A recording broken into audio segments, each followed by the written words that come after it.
Well, hello. Thanks for popping in again and giving us a listen here at ShrimspNet. We are out a day early, as obviously we have two games over the festive period. I'll call it the festive period because obviously it's it's a Christian festival, isn't it? Good Friday and Easter Monday. So the great thing, just like Jesus, if we lose on Friday, we can always come back on Monday. Can't we?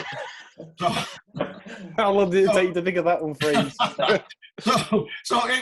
Exactly, the old Jesus joke, isn't it? It's like Jesus on the cross, and he said, "What, Peter?" And he goes, "What is it?" He said, "7 o'clock cross, I'll be back on Monday." But there you go. Anyway, carrying on. So joining Joel and myself to just discuss this week's events that have happened and coming events. We have the full kit maestro himself of the boardroom, the erudite and charming James Wakefield. Welcome along, James. Hi, Freeze. And from the dressing room, we have left back, left centre back, but never left for dead. It's Liam Gibson. Welcome for the first time, Liam. Evening. Thanks for having us. Thank you. You see, he played it calm then. He played it calm. That's good. So we'll start as we mean to go on. Joel, Cambridge away. I thought, this is only my take on it, and I usually leave you to dissect it. I thought we had 3 or 4 decent chances in the first half, 2 cleared off the line. And then, of course, what happens just before half-time? As always, I believe it was Liam who blocked a shot, and it fell nicely for their lad to tap in. And the rest is history. And I'm sick of saying this. Joel? Yeah, I think Derek's already said it, kind of analysing the match. I don't think we really deserved to lose that one. You know, we had a few good chances in that first half. Obviously, the big ones being that kind of double save from Stockton and Nahua. But I think even before that, there's been, I think Nahua's had one that's flashed across the face of goal. I think there's been a couple of moments as well when we've kind of got it. I mean, you kind of don't recall them as a chance because nobody's had a shot, but like you kind of get into an area, maybe just make the wrong decision or something. So we had a lot of moments when we created quite a lot of danger, I thought, and we're a bit unfortunate not to score. Obviously, it's disappointing conceding the goal, but as we showed against Oxford, that doesn't necessarily that's never going to be the end of us or anything. So great to see Cole smashing an absolute worldie, and just a bit of a shame that 2 minutes later we conceded a penalty. Although obviously it looks a bit soft. It looks like clever play, if anything, from I can't remember who it was. I think it might have been Harvey Noob snipping in front of Greg Lee. It just looked like he sees the defender coming back and then just run a little bit ahead of his the trajectory he's going, and just it looks like you've clipped him. I can kind of see the referee's perspective, and obviously we've come away saying that there wasn't really much contact. It might have gone down a bit easily, but as we know, we've not been on the right side of refereeing decisions over in Cambridge, as Liam can surely attest to after being sent off as the last man last season when the ball was about half a second from bobbling out and play for a throw-in. So, enough of that. I mentioned last season. I know, yeah. I'll just keep it listening. But no, yeah, it was. We didn't really deserve to lose that, I don't think. Did we do enough to win? I thought Cambridge created a decent amount of chances as well. They're quite well formed as a side. They've had that continuity coming from last season, and they're quite physical and get lots of numbers in the box, and they're quite, I felt, and they were quite effective at that. So they were probably worth a goal or two. We probably deserved to at least be on level terms with them. It's a shame, but we've got 6 points from 9, and I'd have taken that. I'm very happy with that. So we take that and we move on, really. Yeah, it was. I have to say, it was a decent game to watch, James, wasn't it? Yeah, really good. I thought it was good from start to finish. I thought both teams had a go. Cambridge didn't play like they were on the beach, and actually credit to them for securing the League One status with plenty of games to spare. That's an achievement given their budget and given that they're not a lot bigger than us. It was a good performance. We could easily have won it. We could easily have drawn it. I thought the penalty was soft, but we gave the referee a decision to make, which is just a bit silly, and it's a shame. But c'est la vie, as you say, 6 points from 9 is fantastic. We'll take that and we'll roll on for the last 4. And Liam, from the team's perspective, that was probably a frustrating afternoon for you, playing that well and then coming away with nothing. Yeah, definitely. I think the point would have been a fair result on reflection, but obviously, like you said, just disappointing. We couldn't take anything from the game. And Greg Lee's insisted he never touched him, which I think, well, it looks like he maybe just brushed him. So to be fair, from my angle, I didn't really get a good view of it, but I think it was just how quick the referee got his whistle in his mouth. I think that was the disappointing thing. I think he was the lad had just went down and the referee had already pointed at the spot. Didn't even think about it, which no, it's. I mean, to be honest, and I'm sort of kind of with James and Joel. I can see why he's given it, but we've had absolute stonewall penalties, 10 times worse than that, not given. And then when it comes down to it, you're like, well, it's nowhere near Dylan Connolly's at Bowl. It's nowhere near Greg Lee being rugby tackled by the Doncaster goalkeeper. It's nowhere near the handball that Wigan did on a clearance that stopped Ryan McLaughlin getting in behind. And it's just like, it's frustrating. And then when it's funny because I was discussing this on the way home Saturday, because I was like, I like Cambridge as a club, as you said, James. Similar, slightly bigger than us, but they do things the right way. They look after the players. They nurture talent. They played 2 lads in Bennett and Lambert. Was it Bennett and Lim, whatever he was? But they were making the debuts in the day from the youth team. I think it's fantastic, but I hate them. And the reason I hate them is because we went there last season challenging for the league, and their bloke takes on Ryan Cooney. Ryan Cooney gets alongside him, and the bloke sticks his leg out so that Ryan Cooney kicks him, and then falls over, and it's a foul on Ryan Cooney, and he gives a penalty. And like 12 months hence, exactly the same. And I'm like, we've just got back in the game with an absolute worldie from Cole. And you think, hang on, that'll really buoy us now. That really will buoy us. But as always happens, we conceded that quickly. We looked shell-shocked for about 5-10 minutes after that and couldn't really get back in the game, Joel. Yeah, I think, like you say, it's a difficult time to concede. I think, it takes it deflates the kind of bubble of enthusiasm that you might get, or kind of momentum from Cole doing some silliness again, as he has done on quite a few occasions this season. But it's just one of those that just have a go sometimes. And in fairness, I think we bounced back. We had a good go in the last 10 minutes, but I think Cambridge, they must be pretty happy with themselves throughout the season. They seem like quite a confident side. They were all quite assured and know what they're doing, and they're quite solid defensively. And they know how to hold up. So fair play to them in that. Just a shame that it didn't quite. Things didn't quite fall our way, really. I think on reflection, yes, I have come out and said I absolutely hate Cambridge. They beat us fair and square at the Mazuma. They beat us 2-0, 2-1, but Freddie Price played quite well that night. And I just thought, we didn't deserve anything that night. But what gets to me is that we're playing these teams who are, as you've said, they weren't on the beach, unfortunately, James, but they're not that much better than us. In fact, yes, positionally wise, but game wise, and they're the. If we can turn those losses into draws, and then the ones we draw with into wins, we'd easily be safe. But I suppose that's why we're talking like we are. So to wrap it up, 6 points out of 9, I think you've got to be happy with that, Liam, haven't you? Oh, 100%. I would have took 6 points out of 9 before the 3 games.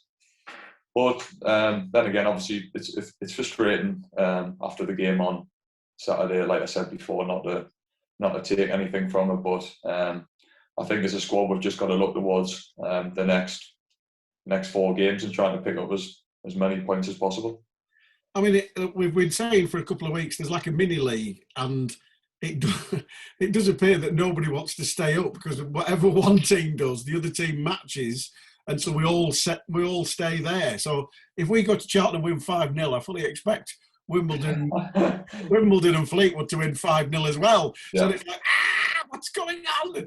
But so when you come off at the Abbey Stadium on Saturday, were you all sort of like just crestfallen in the dressing room, or were you throwing the tape around or screaming at each other? Or what was it like? I think obviously after defeat, everyone's going to be disappointed. That's just football, but I think there wasn't like a feeling of that it was over, because there's literally, I think we're all on the same points pretty much. So I think literally one win and hopefully hopefully the other teams don't pick up any points and open up a bit of a gap. But like you said before, it just seems like no one wants to stay up. Or everybody wants to stay up. So. But I can assure you that we do want to stay up. Well, that's good to hear. So obviously we've got Charlton Athletic on Good Friday. The home game against Charlton, and we came back to get a point, which was a well-earned point at the time, Joel, wasn't it? But it was that was a decent, enjoyable game. Yeah, just thinking back to it now, I think I remember they came out of the box quite quickly, and I think we looked a little bit almost kind of shell-shocked and not quite ready for them really in that way. And then obviously they get the 2-goal lead. I think, was there a mistake for one of the goals? I can't quite remember. But, it wasn't a happy kind of first 30 minutes, and we were under the cosh really. And then I think Cole spins his man just on half-time, gets pulled down, takes the penalty, scores the penalty. Which is, I know he usually likes hitting them from outside the box. But, and then obviously second half, we really came at them, and I think Anthony Connery got a good header. I think that they've probably underperformed to what they would have wanted to, Charlton, and with some of the players that they have, and they've spent money. Obviously, we know they spent money because they bought a player from us. So I think they probably will be a bit disappointed with the season. I know they've been a bit patchy in form of late, and they've not really got anything to play for. But I guess, like we saw with Cambridge and Burton, you never know how that's going to turn out. With Burton, it looked like their minds weren't really at it. Then they go and draw 0-0 against Wigan last night, and then with Cambridge, again, they looks like their minds might not be at it, but then they come out and play a really good competitive game against us. So you never know, really. You've just got to, I suppose, you've got to turn up and be on your best game and hope that you can get the 3 points. Well, all I can advise is that obviously you do what I advise you to do versus the Burton game, which is find all the Twitter handles of the Charlton players and send the wives the jet2.com holidays abroad brochure so that they go, don't get injured tomorrow, we're booking Kefalonia, because it worked against Burton, didn't it?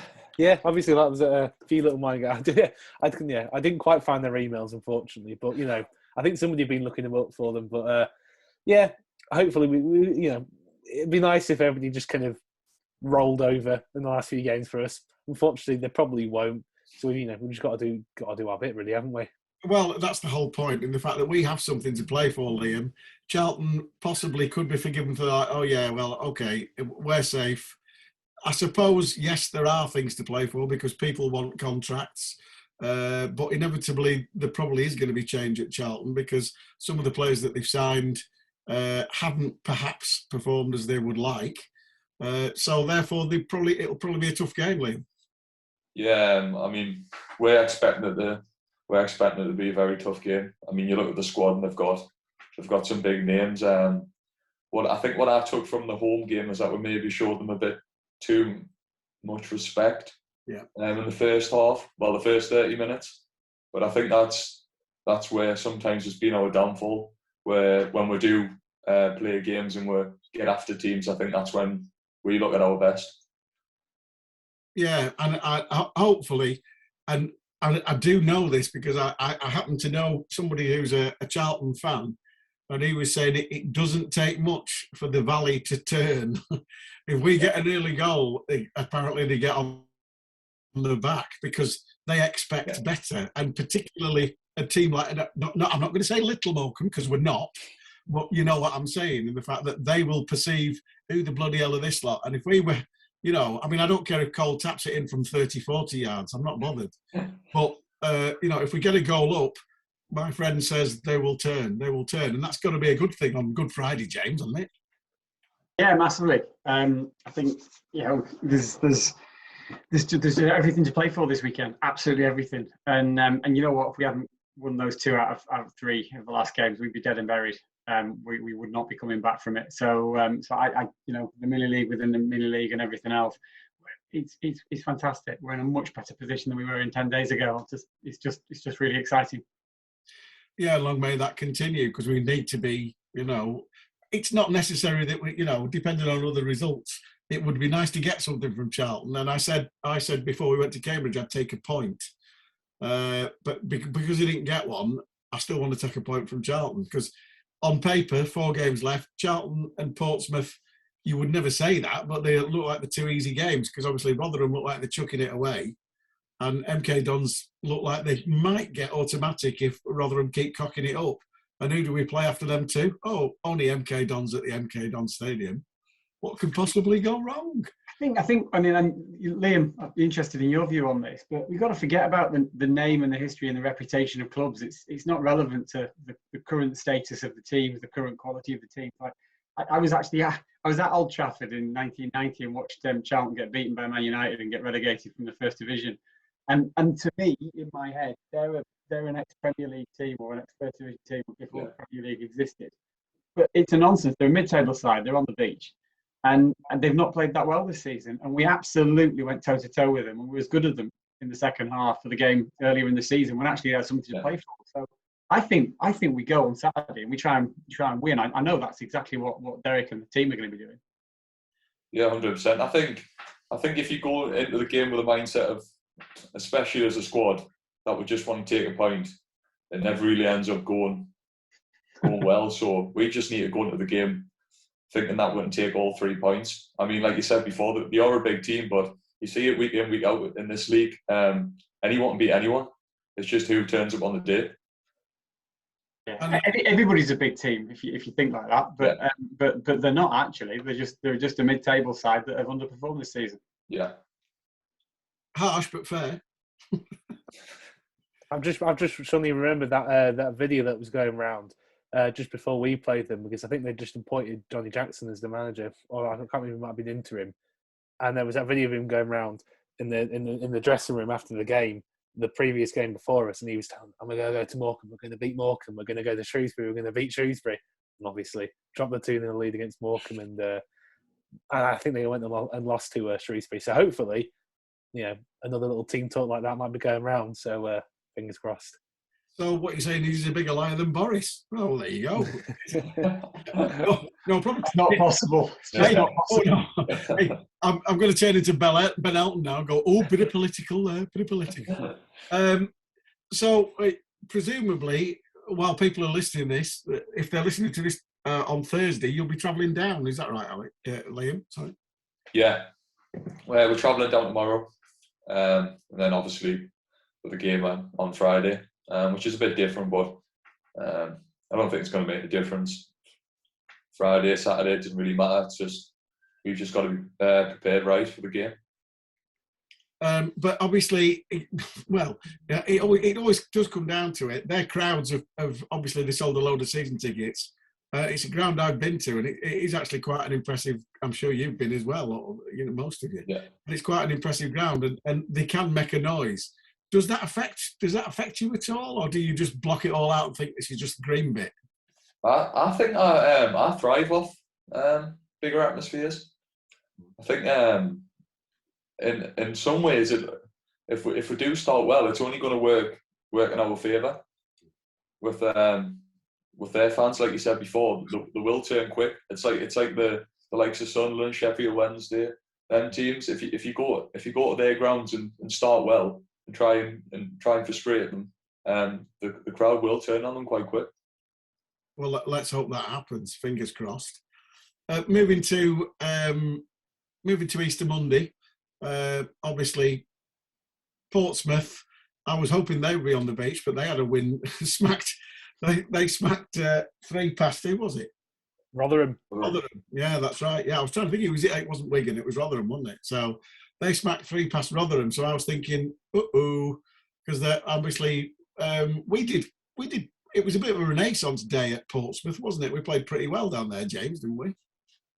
I really enjoyed that game. I thought that we played much better than the result. On the subject of fans, I thought that the Portsmouth fans they probably made the best noise of any away team I've heard, fan set I've heard this season. But we tested him, and there was a couple of chances towards the end for Jonah and for Adam that could easily have got us a goal and got us back in the game. So I actually thought we played all right down at Portsmouth. It's a shame they've just spanked Rotherham 3-0, but maybe that's their last big result of the season. Yeah, but I mean, obviously, again, I'll go with what you said in the fact that you're right. Portsmouth, big team, big reputation. Obviously, the Cowley brothers there, they've had relative success at Lincoln. They were doing okay, and they're sowing the seeds of what the Cowley brothers did at Huddersfield now, because they've got a lot of the same personnel. But obviously, allegedly, they were approached by Bristol City, spoke to them illegally, and were sacked from there. And now they find themselves at Portsmouth. So again, a big team, but perhaps not doing as well as they should be, Joel. Yeah, another one like who in my lifetime, like Charlton, have been in the Premier League not too long ago. So it's fun to be playing in division with these teams. Obviously, we've played Portsmouth before in League Two, but like Liam and James every have said, you just got to kind of focus on the job at hand. I know they've beaten Rotherham last night, I think it was, quite heavily, but I mean Rotherham are a bit odd at the moment. If we're honest, they've been in an absolutely terrible form. I watched them in the Checkatrade final against Sutton. They were really lucky to come out of that. They didn't look that great, and against us, they weren't that great. We deserved to take a point. They got saved by a pretty monumentally good goalkeeper performance. So while Portsmouth have beaten them, they weren't on a great run of form before that. But I suppose what you take from that is you can't really predict how things are going to go. I think if you look at our home form, I think that is something you can take confidence from, because it has been really good. I don't know if it's something like the crowd, dimension of the pitch, whatever, or just vibes, who knows. But just whatever. We seem to be really good at home, and we were last season as well. So hopefully that'll be a little bit of an influencing factor when they come up on Easter Monday.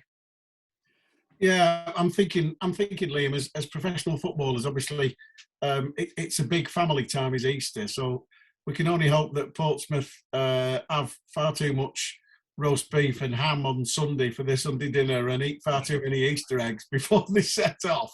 Or am I clutching at straws? Tell me. Yeah, well, that's hoping. I'm not really sure that will be the case. But like Joel said before, I think our home form has been pretty good this season. I'm not really sure why. Obviously we've got our use the crowd behind us, and I think the pitch, it does actually.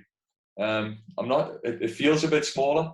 The pitch does. Our pitch does feel a lot smaller than other grounds. I don't know if that's a factor.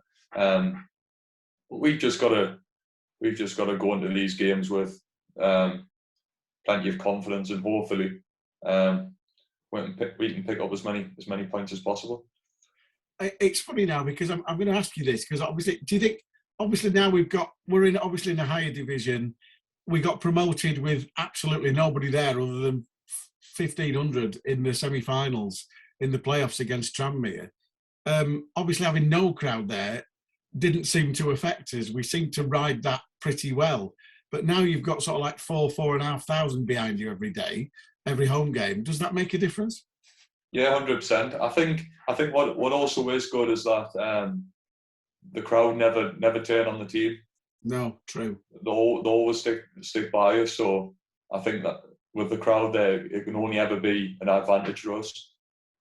Whereas, like I mentioned before, a lot of teams, fans can turn on the team pretty quick. Whereas I've never experienced it yet anywhere in my time at Morecambe where the fans have turned on us. I think, and I'm only speaking from personal experience in the homestand, but there are, yes, there's moans and groans as you would expect, but I cannot, other than maybe one or two performances at home, I cannot remember not all 11 of you going off and thinking, well, even won, drawn or lost, well, we put a shift in, because that's just happened in every single home game, and I think that's why. Joel? Yeah, I think the team can happily say that they've put a shift in every home game. And obviously, we've been through bad patches of form. I often think, you read what people are saying online and stuff when we have bad patches of form, and I think and this happens for any team. To be honest, it's a general thing. Like, people just say, "Oh, the players aren't putting the yards in," blah blah blah blah. And yeah, I think obviously that is sometimes going to be the case with some teams and whatever. But I think generally, especially with us, and I can see that all the players are trying. And sometimes when it looks like they're not trying, it's not really not it's not that they're not trying. It's just sometimes you get in a rut or whatever. It's been a bad run of form, and you can kind of see the motivation, the confidence kind of sapping out, and that's not through a lack of effort. That's just through, that's how the psychology of the game works. Sometimes you can see it affecting people, but and I think there have been times when we've been in those ruts this season, no doubt. That's probably why we're down here. But at the end of the day, none of that's been through a lack of effort. The players have always been working really hard. I think it was summed up quite, succinctly when we lost 4-0 at home to MK Dons. And most people stayed in that Barter card stand and applauded them off, because it could have been completely different. It could have been 2 apiece, that game. But they took the chances. We created loads of chances that day, but just didn't take them. And obviously they've got like Scott Twine, Mo Issa, etc., etc., etc. So it was like every chance they got, they smashed in, and it was like, oh my God. But when we came off against MK Dons, James, I didn't go home despondent, because I thought we put a right good shift in there. Yes, we lost 4-0, but you couldn't say we didn't play well. No, well, that's one of those games that Joel and I are itchy to start talking about XG in, but we're not going to do that. We need to get Derek back on. You're absolutely right. It was a good performance. I don't think there's been a single game this season where I've watched the players come off and I thought they haven't tried hard. I genuinely don't think there's been one. I think there's been times when maybe a couple of people have had the flu or a bit of a cold. There's been times when heads have jumped and we've lost a goal that we didn't need to lose because the game's gone against us or a decision's gone against us. But over 90 minutes, I think the players have given absolutely everything this season. And given that there's been effectively 3 manager changes, if you think about it, and given all of the disruption and the building of a squad and the bookies odds and everything else, I'm so proud of how the players have conducted themselves this season. It really it's something else. If we stay up this season, nobody will notice. Nobody will write stories about it.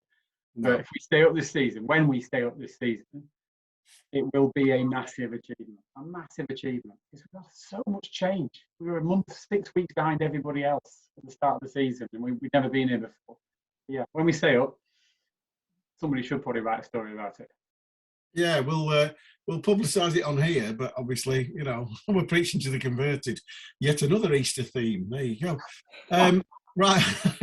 So, I'm going to wear a dog collar at important times like this. So I'll move on to Liam. Liam, James has touched on it. It's perfect for me to sort of ask you this now. Obviously, you were brought to the club, and I hope you don't mind me saying, but you're not resurrected your career, but built a career with us. Derek brought you, and you became an instant hit with the fans. You played really well. We got promotion, and then obviously it's all changed. Derek toddles off to the dark side over in Yorkshire, and obviously it's all changed. And then we get a new manager in, complete new backroom staff, blah blah blah blah blah. That's things like that. I suppose you, as a footballer, you have to get used to that, don't you? Yeah, 100%. And I think it probably is fair to say that Morecambe has resurrected my career. I came here and I didn't have anything. I think Morecambe took a chance on us when no one else would. So I'll obviously be forever grateful of Morecambe. But like you said before, I've loved my time here, and I'd love to stay for longer. So hopefully, when we do stay up, next season we can build on it and start. Hopefully, it'll be the start of something good. So when Robbo left. And obviously up sticks and decided to go and help St Mirren get relegated. Did you actually sit and think, well, I hope Derek comes back, or were you just sat there thinking? Did you talk about it in the dressing room, going, "Who are we going to get?" Or did you not have time? To be fair, I think a few of a lot of the lads probably. I think that was probably the obvious choice to bring the gaffer back in. But It was a positive thing for me because I knew that the gaffer played us a lot last season, so there would be no reason why he wouldn't come in and give us another chance. because I didn't really play as much as I would have liked under Robbo. But that's football. Difference of opinions, but yeah. So when I know when Robbo tried, you played as a left centre back, which you look quite comfortable at. Do you prefer that? Do you prefer left back, or do you prefer left back in a back five? To be fair, I don't really have a preference. As long as I'm playing, I don't really have a preference. I'll play anywhere, to be honest, to get a game. Oh, yeah, shove you in goal, yeah. Yeah, exactly. To be fair, to get a game, I would just to play. But obviously, I've had a bit of a run in the team since the Burton game. So, and I always say I think I'm a better player when I've had a run of games. Because I don't think I'm a player to hit the ground running straight away when I've had a spell out of the team. But hopefully I'm showing it in performances that I am better with a fair few games under my belt. So, all right, a cheeky question now, before I hand you over to Joel for something obviously more serious. So when you were chatting in the dressing rooms going, it seemed like getting Derek the Gaffer back as an obvious choice. Was there like you and Cole and Aaron Wildig and what have you all going, bangos your Sundays, boys? To be honest, we got used to it. I know a lot of footballers obviously don't like being in on Sundays, but I think it's just it's part and parcel of the job. Especially, it's only if we've got a Tuesday game anyway. So if I haven't got a Tuesday game, we're off on Sundays.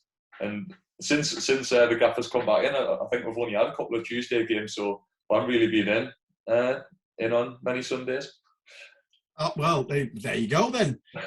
It's dead easy. Just get knocked out of all the cups early, and you get Sundays off. But like I said before, you kind of get used to it. Last season, you don't really, it just comes second nature. Whereas obviously at first it is a bit strange because you're rarely ever in on Sundays as a footballer. But like I said, you just get used to it. Well, yeah, it's one of those things. I had to ask that because I just thought of it and thought, I wonder if they do actually sit there and go bangos you Sundays. But obviously, you politically, you should actually, you could be on Sunday politics, because that was a great answer without actually answering. So. It was a cop-out, wasn't it? It was a cop-out. Well, it was. I didn't want to say that, but but it was almost like, I'm glad you asked me that, and then answered a completely different question. There you go. Joel, on you go.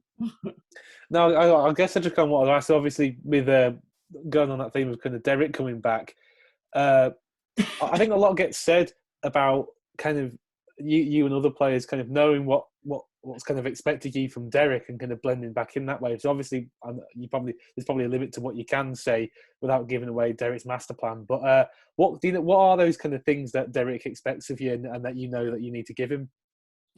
I think the big thing with the Gaffer is that he doesn't overcomplicate things.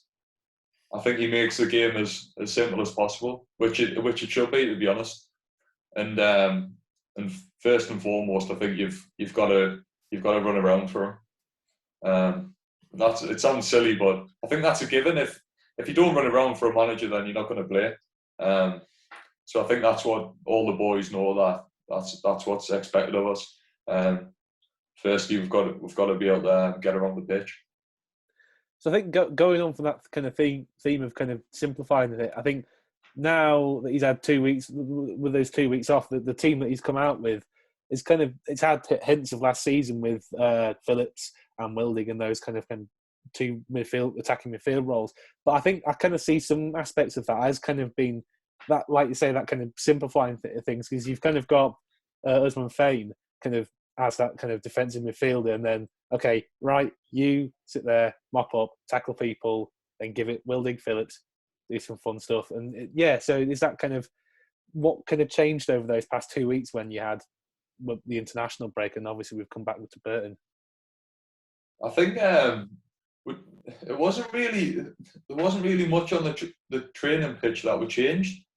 I think I think, like I said before, it was just about simplifying things, and also Oz coming back into the team. I think that has helped a lot. I think at times we were playing with 3 midfielders who were very similar, all brilliant footballers, but obviously I'm not going to, no disrespect to anyone, but they don't give you what Oz gives you. And that's someone who will go and win the ball back, tackle, and then pass it to someone else. Do you know what I mean?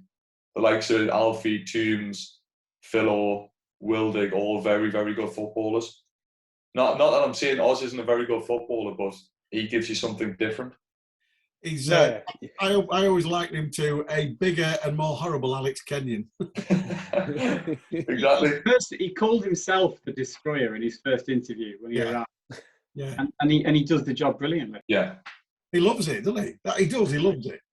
It's not, even in training, you don't want to go near him in training. You could be you're putting yourself at risk for a few weeks on the sideline. Well, he loves the tackle and he loves 100%. Yeah, you can just see him kind of weighing up slide tackles all over the pitch. Is he coming within 10 yards of me? Fantastic. Hang on. I think that's a good thing though. He trains like he plays. Yeah.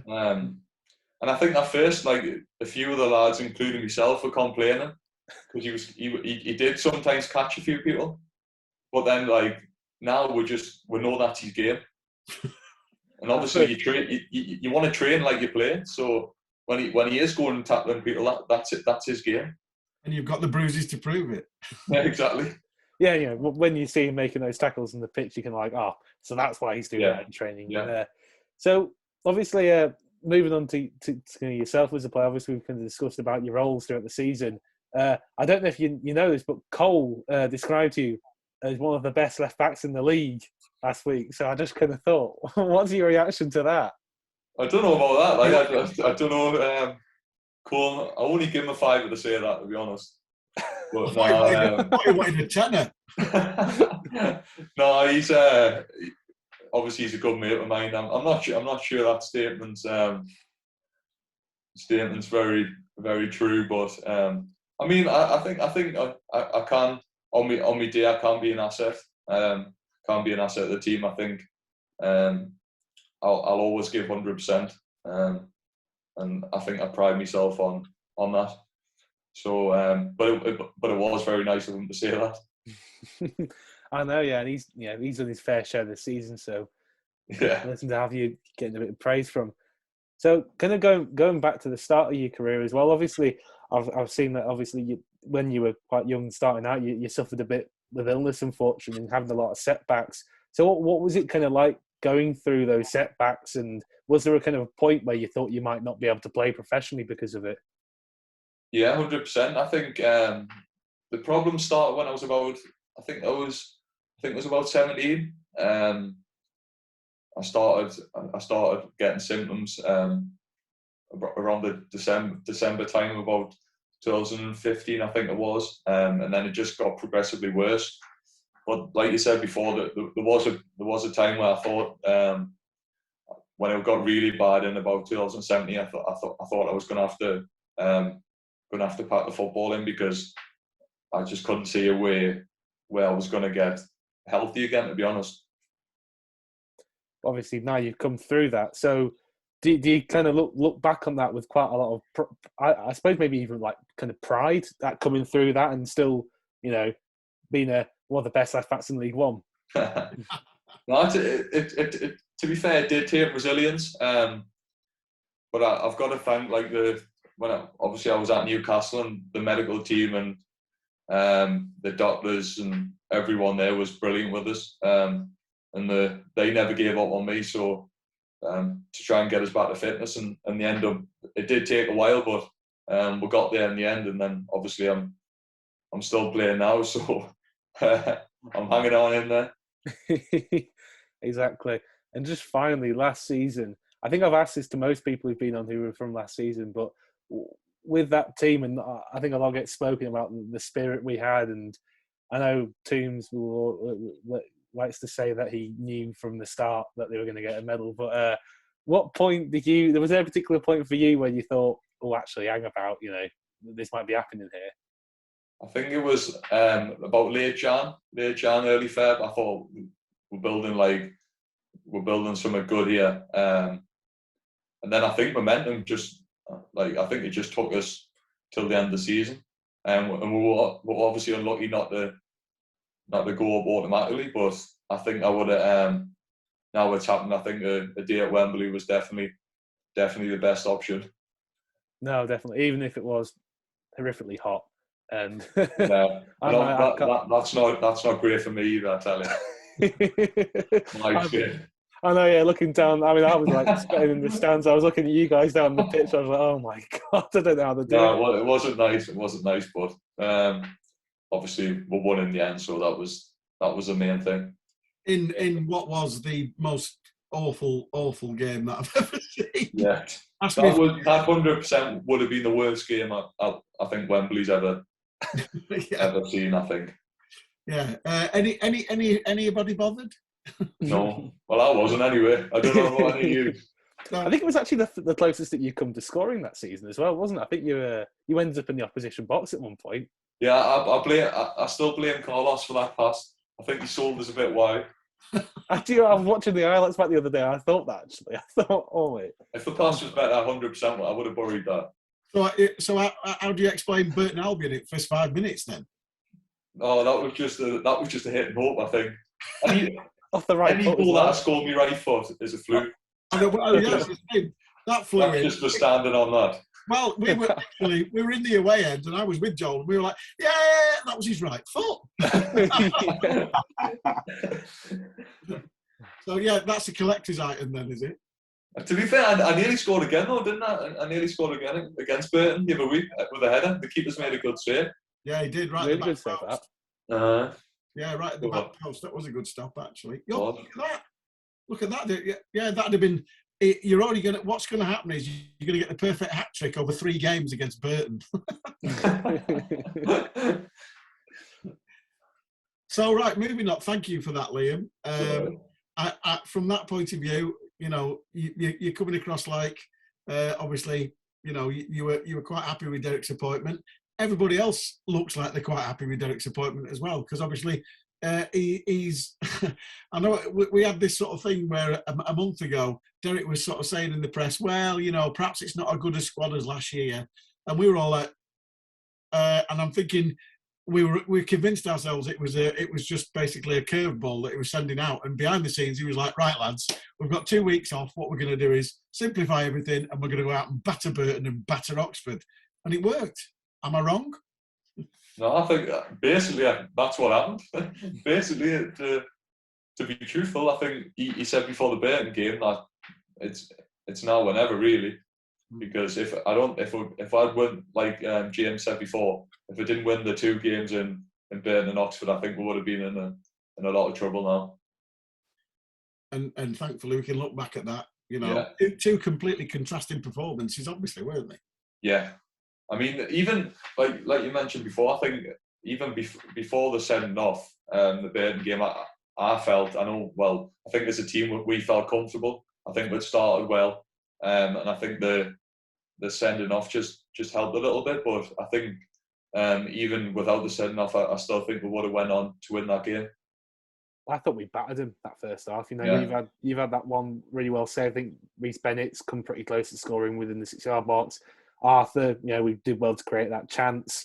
So yeah, we battered them. I think they were already on the ropes, and I think Sean Essie diving in for a challenge like that was a symptom of that, really. Yeah, I think it was a bit of frustration on his end. I think, I think in the first half an hour, I don't think they were getting near us really. We were pinned in there, they were pinned in their half. And like you said, I think it was a bit of frustration. I think he just lashed out a bit, but. Like I said, I think we would have went on to win that game anyway. And then obviously we went on to play Oxford, who moved their movement, and the movement of the ball was some of the best that I'd seen in this division this season. I actually thought they were more impressive than even Sunderland when we went up to Sunderland, because literally it was their movement off the ball was absolutely bewildering. There was like every time somebody had the ball at the feet, they had 3 options, and it was like, yes, we were fantastic inside our own penalty area, but outside the penalty area, we found it difficult to stop them. So it was an amazing result. Yeah, I think there's, especially the first 5 minutes, I think even before the goal, we couldn't get near them the first 5 minutes. And that's testament to them. I think they are probably one of the best, well, I think they are the best footballing sides in the league. The way they move the ball, the movement from they almost play a front five. Yeah. It's like teams like that are difficult to play against. But luckily we got a goal at a good time through Aaron, and then we scored quite quickly after that. But I think it was fair play to us for kind of sticking in there, because it would have been easy after the goal to kind of let our heads drop. And then obviously we had the situation where Charlie was sponsoring the match and decided that Adam Phillips was man of the match, and then Trevor made 3 worldies. To be fair, I think Trev's come in and been brilliant, and like you can probably see in the watching from the stands, I think he gives us defenders anyway a lot more confidence. Yeah, I must admit, no criticism of either Kyle or Yockel. No, but you can just see the difference in Trevor. When he comes, he catches it. When he doesn't come, it's the right time. Yeah, it's those decisions that have made him giving you that confidence, hasn't it? Yeah, 100%. And he'll tell you when you're not doing things properly either. I'll tell you that for free. He'll run out of his bloody box to tell you. You don't want to get on the wrong side of Trev, I tell you. So we'll come on to James now. James, obviously, the club listened to the fans and organised the travel for Charlton, which there was good take-up on that, wasn't there? Yeah, really good, actually. I think we sent about 40 people on the club coach, and it was a bit last minute, so apologies to anybody who felt that we could have done it a bit sooner. But, I've been chatting to Joel and the rest of the trustees on the Shrimps Trust all season, and a while ago, Jack had said that they're the games that we're maybe not going to be able to cover. And given just how important this last few weeks of the season is, and given how important it is, we get some fans to games and we try and show some support. We just thought it was the right thing to do. So yeah, really, really good showing. Good coach. It's looking like the Charlton coach on Friday will be full. I think there's only about 5 or 6 seats left as of this afternoon.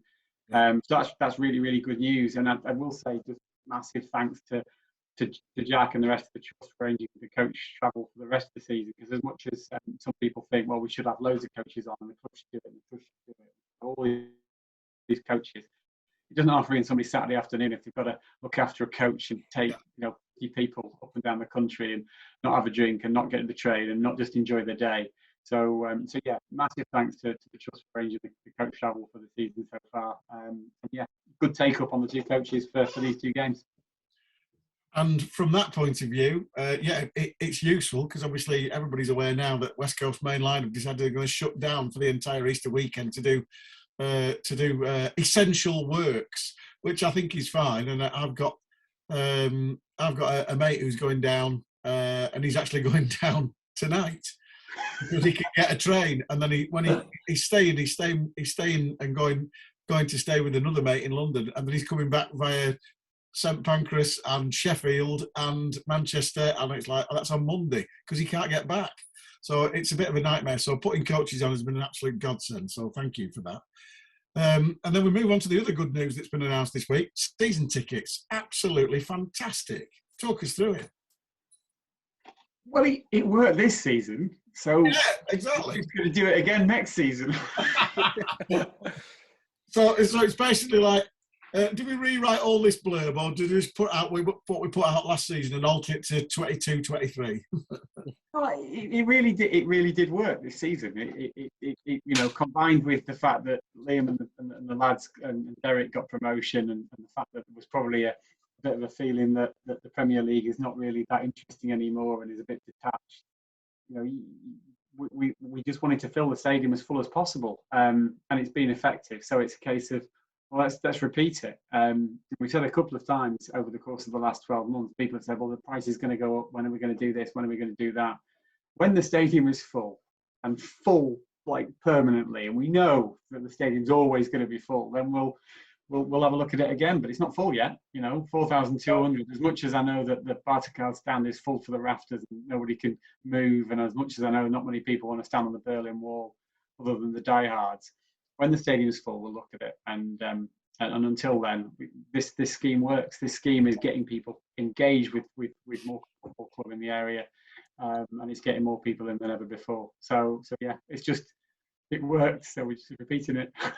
So it's we can't expect the triple-decker cantilever Liam Gibson stand on the Berlin Wall just yet. Then I must admit, I've always been slightly jealous of Southend with their they're sort of like their bystands, and I'd love something like that. But let's fill it first. Fill it consistently.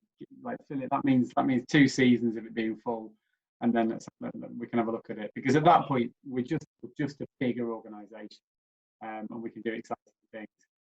But for the starting point, let's fill it. And I saw a league table a couple of months ago as to the percentage of League One and League Two stadiums that were full, and we were top 7 or 8 for League One and League Two, and that's where we want to be. Just stay there, because we weren't there for a long time. Stay there. And the other big thing about this scheme that I absolutely love is just how full that home end is. Because the home end is the heart and soul of the stadium. The home end is where the noise comes from. It's where the atmosphere comes from. It's potentially where some of the home form comes from as well. Yeah. So having that home end round it was kind of the core aim really last season. But yeah, it just makes no sense not to do it again. We had to make a couple of small tweaks, but I think everybody understands those. I was going to ask you about that, because there was, when the actual announcement came out on as it always does on the Facebook page, there were 2 or 3 who were complaining because they had children who said, well, I bought him a season ticket, he's been to 7 games this season. And I was like, well, that's why the price has gone up, because you've only come to 7 games and there's been seats there that could have been sold for something else, isn't there? That's the reason, isn't it? Yeah, there is the reason. I mean, there's the different factors, and we've got better at tracking who's coming and who's not. We've got better at managing our data. That sounds like a very 2022 thing to be saying, but it's true. We have got slightly better at that. We had no data before. Now we've got, which is great, thanks to Ben and Martin and Anya and the team. But the bottom line was the single major factor causing those empty seats, and there are 1 or 2 others, but the single major factor was the under 14 tickets and 70% no-shows. Less than 30% going to more of the games. So it's simply a case of trying to minimise that. We recognise, though, for those people who did get the under 14 tickets at the lower price, who were attending more than 70% of games, it's a bit of a blow. So we put a shirt and a bag and special events on. Exactly. And that takes some of it out, and we'll look at it again in a couple of months. But the biggest thing is you can't have empty seats when there's demand for seats. Yeah. And bigger clubs with much bigger and more expensive computers than us can work out a way of bringing tickets back and reallocating them and selling them and everything. Yeah. But you've got to look at the administration and the cost of managing that sort of thing. So basically, we just don't want as many empty seats next season. There's no other reason for it than that. And it correct me if I'm wrong, but it still works out at less than £3 a game, doesn't it? £2 standing, £3 sitting if you go to most of the games. So it's still a good deal. Still a much better way of spending the Saturday afternoon than going to soft play. I don't know, soft play can be quite good. I might be doing that on over the weekend with my grandkids. So there you go. Just saying, that might be £3 or £4. I don't know. So have you got anything else for us, James? Or I think we've covered everything there, have we? No, I don't think I have. Ben's going to do his last GM's update of the season. And it might have gone out while we've been on air, or it'll go out early tomorrow morning if it hasn't. That'll give everybody an update on what's going on. I suppose the biggest thing is just how important it is that everybody does exactly what they did in sort of June last year when we put out the season ticket scheme last time round. We've got to make Morecambe Football Club bigger. It's up to Liam and Derek and Cole and everybody else to do what they do on a Saturday afternoon. But the longer term future of Morecambe Football Club, the longer term sustainability, our ability to be competitive, it's actually down to how many people engage with the football club in the area. That's what pays the bills. That's what brings fantastic young players like Liam Gibson into Morecambe Football Club. So we've got to get that average attendance from 4.2 to 5+. And we can do it. We can. There's 175,000 people in the area, and that area extends from Garstown up to Shaft, over to Barra, because who cares about that? And that's our area. We've got to get another tiny percentage of that area into the club next season. And every time we get like another 0.5%, another percent, then the club could compete and be bigger. We're not going to lose sight of the family aspect of the club. We're not going to lose sight of what a good organisation it is to be part of.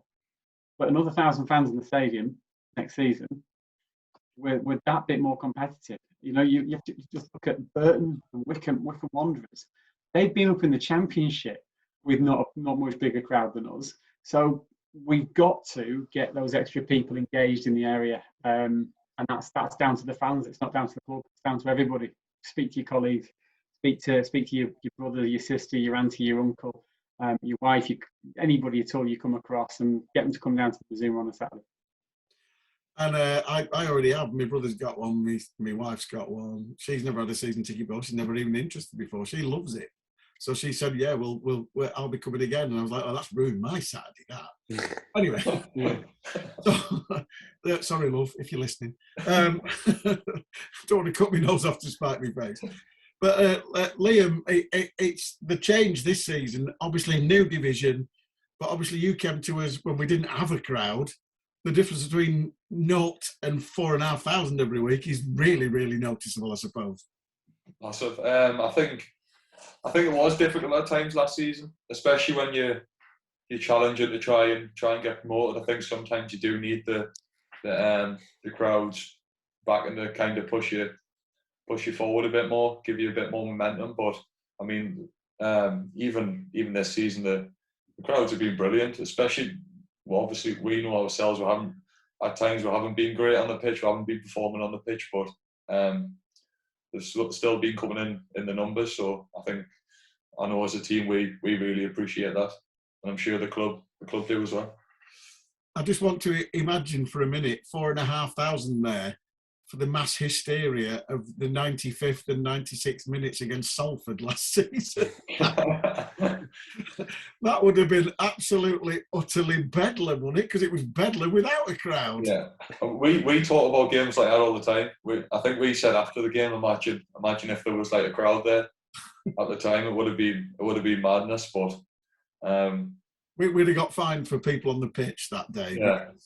Did you hear Freez screaming from the commentary? That night, Freez woke my daughters up, and then I woke my daughters up again. I did rather lose it. I was working upstairs. I was on an evening shift, and I'd scream my head off. And then I come down after my shift finished, and my girlfriend at the time, she was like, "So you got promoted then?" I was like, "Nah, we just won a match." What? Yeah. So, I mean, if you can enjoy those times, I mean, obviously it was a fantastic evening. If you can enjoy those times, it must be fantastic to have, 4,500. Hello, welcome. Nice. It must be fantastic with 4,500 on. When particularly, I mean, we had 5,300 against Burton, both ends Morecambe fans. That must be a fantastic feeling. To be fair, honestly, do you know what it is, right? It was only until I think it was about 50 minutes in the game, right, that I realised it was our fans behind the goal. I was like, why are they booing the home players? Yeah, and then I thought, oh, they're red. It's us. But no, it's great. Like I said before, when I think we hadn't won in, I can't remember how many games to be exact. One won a game in ages, and for them to turn up in the Burton game, I think you see. I think you're seeing that it helps performances as well. Yeah, very much. When there's more of a crowd, because I think the Burton game was probably one of the best performances of the season. Yeah, I would agree with that. And I think it was a sort of reciprocal thing. The more you tried, the better you got, the better the crowd got behind you. The more you tried, the better you got. It was sort of like a self-fulfilling prophecy, wasn't it, Joel? Yeah, that's how these kind of things go. I guess, something happens that kickstart a little bit of momentum, everybody gets whipped up, whips the players up, and they do something good, and then the crowd gets whipped up even more. So, it's a good cycle. And I think we're quite good at avoiding getting into bad cycles, which I know obviously we've spoken about some of the bigger grounds in the division. They can get wrapped into bad cycles, and fortunately we're quite good at not doing that. Yeah, that's it's like I said, my Charlton mate says that'll happen at the Valley if you score early. There's your tip. Getting back at the getting in at the back post again, Liam. I think I'm best off just mentioning that to Cole, I think. Yeah, probably. Yeah, he'll be shooting from his own half, as if he'd do that. So, finally, a little bit of trust action. We've got MK Dons last away game, a week on Saturday. Who remembers 2008 going there, and they were having a promotion party, and Wayne Curtis scored and spoiled the promotion party. We got a 1-1 draw. I was there. And I think there was about 16,000 on that day, so you can expect a big crowd. But trust running a coach, Joel.